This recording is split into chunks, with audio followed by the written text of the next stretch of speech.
코로나19 팬데믹이 시작되었을 때 우리의 일상은 갑자기 그리고 완전히 뒤바뀌었었죠. 마스크를 썼고 사회적 거리두기를 두고 손을 자주 씻어야만 했고 사람들과 접촉을 피했는데요. 처음에는 불편하고 답답하고 꼭 이래야 하나 싶었지만 시간이 지나면서 깨닫게 되었습니다. 이 모든 게 나 자신과 내 가족 그리고 이웃을 지키기 위한 필수적인 방법이라는 것을 말이죠. 나 자신을 지키는 것이 곧 다른 사람을 지키는 일이 되었던 것입니다. 이것은 영적인 세계도 마찬가지입니다. 우리 주변에는 보이지 않는 영적인 바이러스들이 있습니다. 거짓된 가르침, 세속적인 유혹, 교만과 탐욕의 바이러스들이 호시탐탐 우리를 노리고 있습니다. 이런 상황에서 어떻게 우리 자신을 지킬 수 있을까요? 이것이 유다서를 통해 함께 살펴본 내용이었습니다. 첫 번째는 하나님의 품 안에서 누리는 안전한 정체성을 확인했고요. 두 번째는 믿음을 위한 선한 싸움의 필요성을 깨달았고, 세 번째는 과거 역사를 통한 하나님의 경고를 보았고요. 어제 네 번째는 현재 교회 안에 있는 위험한 가짜들에 대해서 보았습니다. 그리고 오늘 끝으로 가장 중요한 질문을 던지는데요. 그렇다면 우리는 어떻게 살아야 하는가? 라는 것입니다. 경고와 분별만으로는 충분치 않습니다. 유다는 실제로 어떻게 살아갈 것인가에 대한 구체적인 방안을 우리에게 제시하고 있습니다. 네 가지로 함께 살펴보겠습니다. 첫 번째, 사도들의 말을 기억하고 준비하라입니다. 17절에서 19절, 사랑하는 자들아 너희는 우리 주 예수 그리스도의 사도들이 미리 한 말을 기억하라. 그들이 너희에게 말하기를 마지막 때 자기의 경건하지 않은 정욕대로 행하며 조롱하는 자들이 있으리라 하였나니 이 사람들은 분열을 일으키는 자며 육에 속한 자며 성령이 없는 자니라. 유다는 먼저 사도들의 말을 기억하라고 권면합니다. 물론 여러분 다 예수님 형님 말씀 들으세요. 이럴 수도 있어요. 그런데 유다가 지금 사도들의 말을 기억하라고 권면해요. 사도들은 이미 마지막 때에 조롱하는 자들이 나타날 것을 예언했습니다. 이들은 경건하지 않은 정욕대로 행하며 교회의 분열을 일으키며 성령이 없는 육에 속한 자들입니다. 여기서 기억하라는 것은 단순히 암기하라는 것이 아닙니다. 실제 상황에서 적용할 수 있도록 마음에 새기라는 건데요. 마치 소방관들이 훈련을 하는 것과 같죠. 평상시에 반복해서 연습해야 실제 화재가 났을 때 당황하지 않고 대처할 수 있는 것처럼 사도들의 가르침을 평상시에 기억하고 묵상하는 것입니다. 즉 말씀을 가까이 하는 것이죠. 아침 6시 세로 고침이 별거 아닌 것처럼 보일 수도 있어요. 그런데 누적의 법칙이라는 게 있습니다. 아무리 작고 사소해도 이게 꾸준히 쌓이면요, 둘 중 하나가 됩니다. 위험해지거나 위대해지거나. 둘 중 하나예요. 위험해지거나 위대해지거나. 오늘날 우리는 각종 정보의 홍수 속에 살고 있습니다. 인터넷, 소셜미디어, 유튜브 등등. 여기서 쏟아지는 수많은 정보 가운데 참과 거짓을 분별하기는 쉽지 않습니다. 이럴 때일수록 하나님의 말씀이라는 확실한 기준이 필요합니다. 우리에게 주신 사도들의 가르침, 이 성경, 그리고 궁극적으로 하나님의 말씀인 이 성경, 사도들의 가르침을 기억하고 말씀 위에 서는 우리가 되었으면 좋겠습니다. 오늘 우리가 드린 찬양이죠. 굳게 서리, 굳게 서리, 영원하신 말씀 위에 굳게 서리.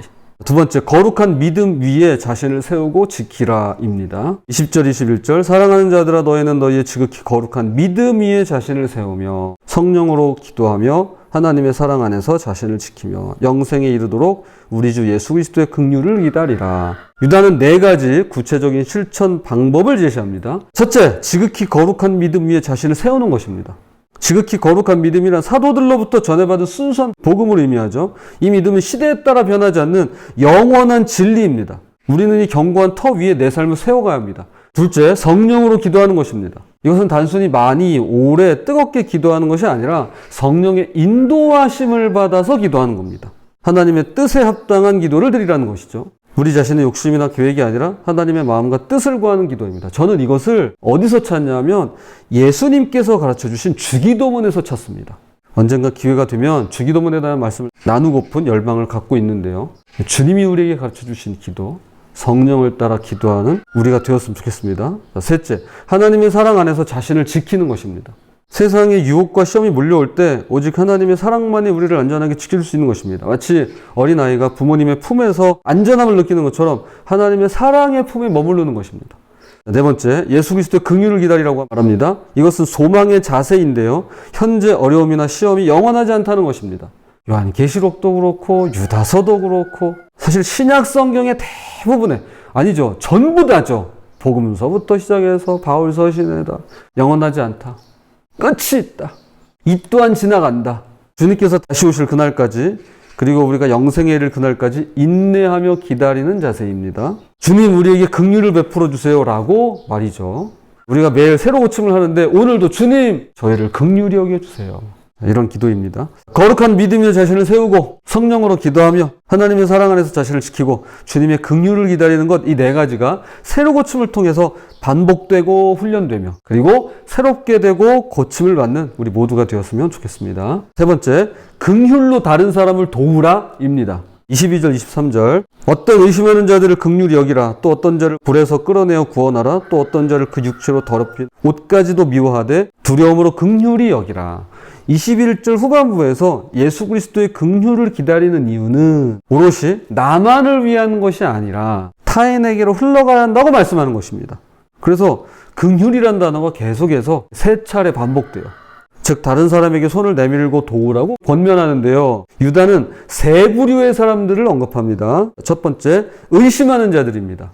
이들은 확신이 없어서 흔들리는 자들입니다. 비난하거나 정죄하지 말고 긍휼한 마음으로 다가가 이해하고 도와주어야 할 사람들입니다. 두 번째, 불에서 끌어내어 구원해야 할 사람들이 있습니다. 이들은 위험한 상황에 빠진 분들로서 거짓 교사들의 미혹에 넘어갔다거나 죄의 유혹에 빠져 있는 사람들입니다. 이 사람들에게는 즉각적인 구조가 필요하죠. 마치 불타는 건물에서 사람들을 구해내듯이 긴급하고 적극적인 도움이 필요한 것입니다. 세 번째, 육체로 더럽혀진 사람들입니다. 이들은 이미 심각하게 타락한 상태에 있는 자들입니다.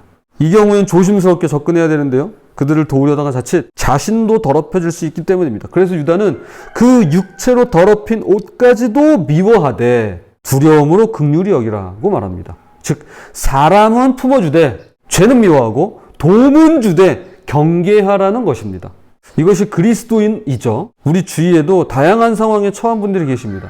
믿음이 연약해서 의심하시는 분들, 세상 유혹에 빠져서 구조가 필요하신 분들, 이미 심각하게 타락해서 조심스럽게 도와야 할 사람들이 있는 것입니다. 유다의 권면처럼 긍휼히 여기되 지혜롭게 돕는 우리가 되었으면 좋겠습니다. 네 번째입니다. 능히 지키시는 하나님께 영광을 돌리라입니다. 마지막으로 놀라운 확신으로 유다는 편지를 마무리합니다. 24절 능히 너희를 보호하사 거침이 없게 하시고 너희로 그 영광 앞에 흠이 없이 기쁨으로 서게 하실 이 우리의 안전은 궁극적으로 나 자신에게 달린 것이 아니라 하나님께 달려 있습니다.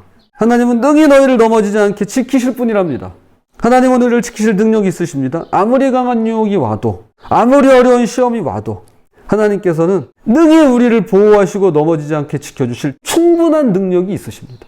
더 나아가 하나님은 우리를 그 영광 앞에 흠이 없이 기쁨으로 서게 하실 것입니다. 이것이 우리의 최종 목적지이죠. 현재 우리는 연약하고 부족하지만 언젠간 그분 앞에 거룩하고 흠이 없는 모습으로 서게 될 것입니다.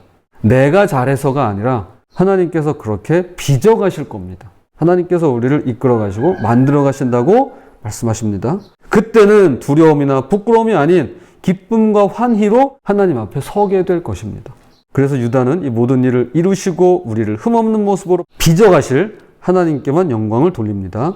25절 곧 우리 구주 홀로 하나이신 하나님께 우리 주 예수 그리스도로 말미암아 영광과 위엄과 권력과 권세가 영원전부터 이제와 영원토록 있을지어다. 아멘. 자, 이것이 오늘 우리의 고백이 되었으면 좋겠습니다. 평생에 걸쳐 우리를 지키시고 보호하시는 하나님께만 모든 영광을 돌리시는 우리 모두가 되었으면 좋겠습니다. 자, 말씀이 결론을 맺겠습니다. 그동안 5회에 걸쳐서 단 한 장뿐이지만 그 깊이가 남다른 유다서를 살펴보았습니다.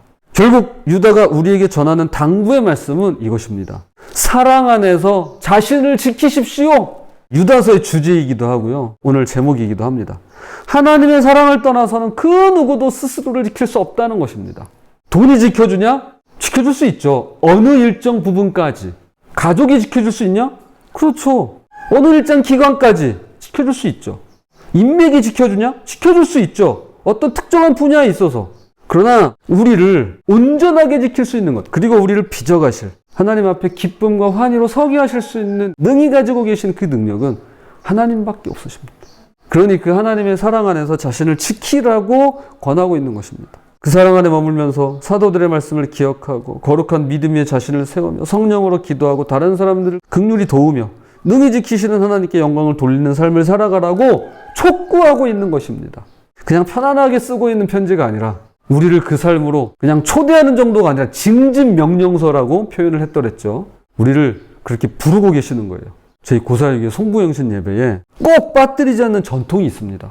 예배 맨 마지막에 보통 축도를 마치잖아요. 그리고 축도는 보통 목사가 하죠. 그런데 요 송부영신 예배 축도는 제가 하지 않습니다. 그럼 뭐 하냐? 유다가 전해주는 이 말씀으로 대신합니다.